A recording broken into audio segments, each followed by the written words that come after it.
माँ जी, हफ्ते भर से बहुत कमजोरी लग रही है। दिन भर थकान सी लगी रहती है। डॉक्टर को दिखाना ही पड़ेगा। अंदर से एक डर भी है कि कहीं मैं तीसरी बार। इतना बोलते बोलते आशा रुक गई। मुझे भी कुछ ऐसा ही लग रहा है। अब जैसी भगवान की इच्छा, आज ही डॉक्टर के पास हो आना। आशा की सास दमयंती जी बोली। आशा और उसका पति दिनेश अस्पताल जाते हैं। तब डॉक्टर उनसे कहती है, आप मां बनने वाली हैं, लेकिन आप काफी कमजोर हैं। आपको समय से दवाइयां लेनी होंगी और पूरा आराम करना होगा, तभी मां और बच्चा सुरक्षित रह सकेंगे। डॉक्टर, लेकिन हमें ये बच्चा नहीं चाहिए। हमारी पहले ही 2 संतानें हैं, एक बेटा 6 साल का और बेटी 4 साल की। नौकरी भी साधारण है। मैं 3 बच्चे पालने में सक्षम नहीं हूँ। ऊपर से मेरे ऊपर मेरी माँ की भी जिम्मेदारी है, वो भी बुजुर्ग है। अब ऐसी स्थिति में मैं तीसरे बच्चे की सही से परवरिश नहीं कर पाऊंगा। दिनेश बोला, ये तो आप लोगों को पहले सोचना चाहिए था। परिवार नियोजन नाम की कोई चीज है या नहीं? आपकी पत्नी मां बनने वाली है और अब आप कह रहे हैं कि बच्चे की परवरिश करने के लिए आप तैयार नहीं हैं। उन लोगों से पूछिए जो 10-15 साल से अपने आंगन में एक बच्चे की किलकारी सुनने को तड़प रहे हैं और आप बच्चे को जन्म नहीं देना चाहते, जबकि बच्चा गर्भ में आ चुका है। मैं अबॉर्शन के सख्त खिलाफ हूं। इससे आपकी पत्नी की जान को जोखिम भी हो सकता है। डॉक्टर ने दिनेश को फटकारा। दोनों पति पत्नी घर आते हैं, मां को सारी सच्चाई बताते हैं। बहू, बच्चे को जन्म दे दो। सब बच्चे अपनी किस्मत खुद लेकर आते हैं। 2 बच्चे ही रखने थे तो इस बच्चे को गर्भ में क्यों लाए? आजकल तो इतनी सुविधा हो गई है, फिर भी तुम लोग गलती कर बैठे। मैं भी गर्भपात के खिलाफ हूं, बाकी तुम लोगों की मर्जी, दमयंती जी ने कहा। दोनों पति पत्नी धर्म संकट में थे। आर्थिक स्थिति ऐसी थी नहीं कि 3-3 बच्चों की परवरिश कर सके, और जो बच्चा गर्भ में आ चुका था उसे नुकसान भी नहीं पहुंचाना चाहते थे। आशा, मैं ज्यादा मेहनत करूंगा। नौकरी के साथ साथ कुछ छोटा मोटा काम भी देख लूंगा ताकि अतिरिक्त आमदनी हो सके। मेरा एक दोस्त है, उसकी कपड़े की दुकान में 2-3 घंटे सेल्समैन का काम भी कर लूंगा, दिनेश ने कहा। हाँ जी, अब हम खुशी खुशी इस बच्चे का स्वागत करेंगे। मैं भी अपना पूरा ध्यान रखूंगी ताकि स्वस्थ बच्चे को जन्म दे सकूं। दोनों पति पत्नी निश्चित होकर सो जाते हैं। सुबह सुबह घर की डोरबेल बजी। अरे दीदी, आप इतनी सुबह सुबह? आशा ने दरवाजा खोलते ही अपनी ननद रजनी को सामने पाया। हाँ भाभी, कल माँ का फोन आया था। उन्होंने बताया आप माँ बनने वाली हैं। मेरी तो खुशी का ठिकाना ही नहीं रहा। पहले तो आपको बहुत बहुत बधाई, रजनी ने कहा। तब तक दिनेश और उसकी माँ भी बाहर आ गए। भैया, जिस खुशी के लिए मैं पिछले 12 साल से तड़प रही हूँ, वो खुशी मुझे भाभी दे सकती है। मैं जानती हूँ आप लोग बच्चे की जिम्मेदारी उठाने के लिए तैयार नहीं हैं, पर आप ये खुशी मुझे दे सकते हैं। मुझे बच्चा गोद दे दीजिए, मैं उसकी बहुत अच्छे से परवरिश करूंगी। वो मेरा बच्चा कहलाएगा। मुझे खुशी दे दीजिए, मुझे माँ होने का सुख दे दीजिए, रजनी ने अपने भाई भाभी के सामने गिड़गिड़ाते हुए कहा। आप लोग नहीं जानते बिना बच्चों की जिंदगी गुजारना कितना मुश्किल होता है। जिंदगी नीरस हो जाती है, रजनी ने कहा। पर दीदी, शायद इस बच्चे के भाग्य से ही हमारी जिंदगी की समस्याएं सुलझ जाएं। अगर कल को आपका अपना बच्चा हो जाता है तो क्या तब भी आप हमारे बच्चे से उतना ही प्यार करेंगी? कहीं उसके साथ भेदभाव तो नहीं करेंगी? क्योंकि उसके लिए तो आप ही सब कुछ होंगी, आशा ने रजनी से कहा। रजनी, बच्चा गोद लेना कोई साधारण मामला नहीं है। ये वास्तविक और अपनाया के बीच का अंतर ही भेदभाव बन जाता है।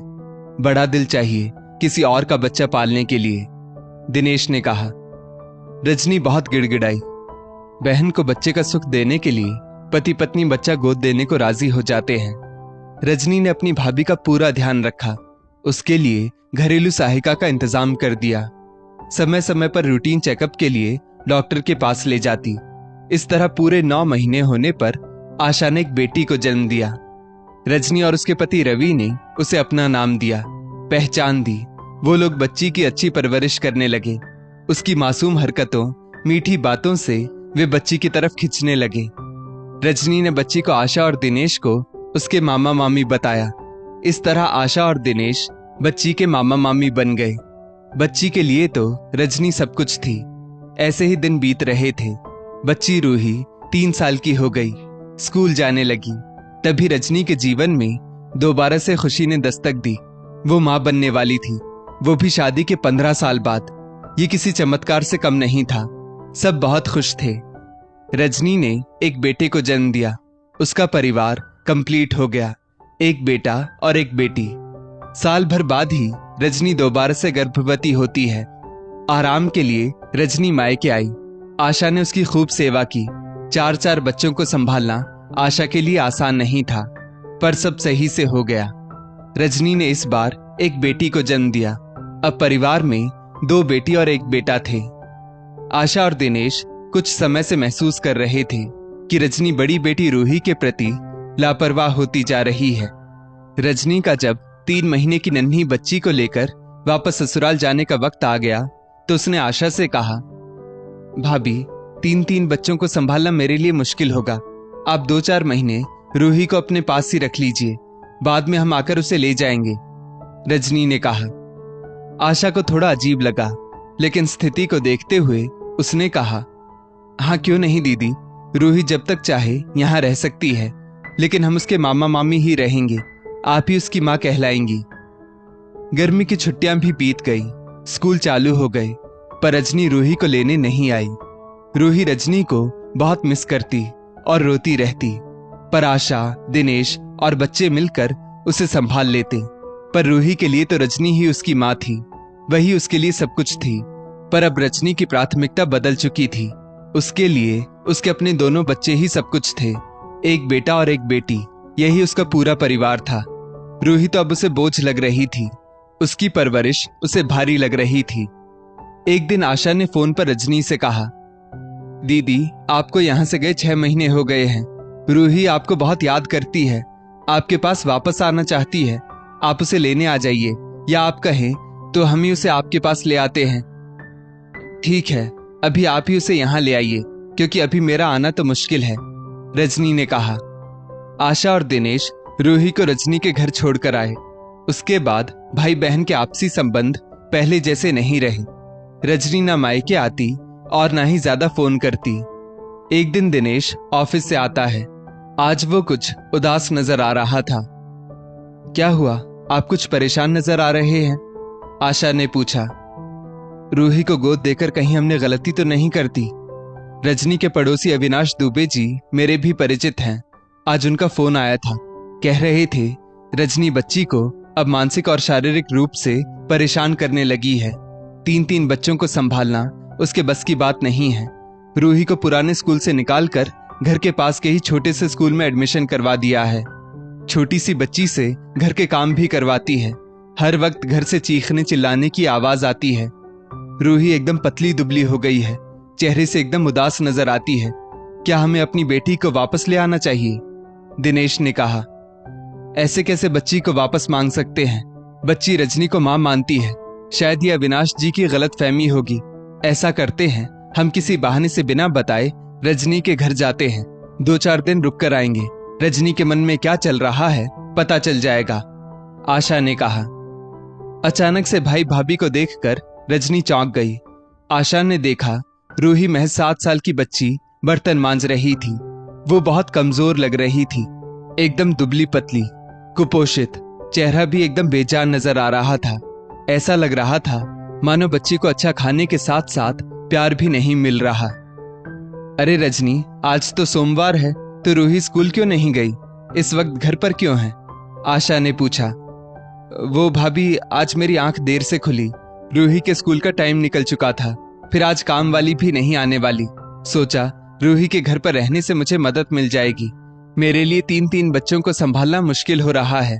अब मैं अपने बच्चों की देखभाल करूं या रूही की, इसलिए रूही को सेल्फ मेड बना रही हूं, रजनी बोली। पर रूही इतनी कमजोर कैसे हो गई? क्या वो बीमार है? आशा ने पूछा। आप यहाँ जांच पड़ताल करने आए हैं या मुझ पर संदेह करने?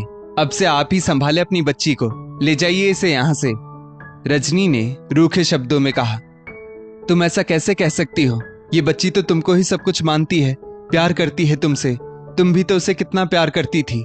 सोचो तो जरा, छोटी सी बच्ची के मन पर क्या असर पड़ेगा, आशा ने कहा। प्यार करती थी, पर अब इसकी परवरिश करना हमारे लिए मुश्किल है। ये आपकी बेटी है, अब से इसे आप ही संभालें, रजनी ने एक तरफा निर्णय सुना दिया। रूही रजनी के पास ही रहना चाहती थी क्योंकि रजनी ने उसे पहले प्यार जो दिया था उसके लिए रजनी ही उसकी माँ थी। भला माँ से दूर कोई बच्चा जाना चाहता है? आशा और दिनेश समझा बुझाकर रूही को साथ ले गए। रूही का मन नहीं लगता था, पर आशा और बच्चे रूही को प्यार से संभालते, उसके साथ हंसते खेलते। रूही, हम ही तुम्हारे मम्मी पापा हैं, मामा मामी नहीं।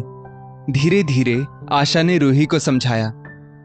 आशा, आशा, मेरा प्रमोशन हो गया है, मेरी तनख्वाह बढ़ गई है, और हाँ, हमारे गांव वाले पुश्तैनी खेत में हमें भी हिस्सा मिला है, पूरे 5 लाख रुपए। दिनेश ने खुशी खुशी आशा को बताया। अब पूरा परिवार खुश था। अब उन लोगों का रजनी से व्यवहार भी पहले जैसा नहीं था।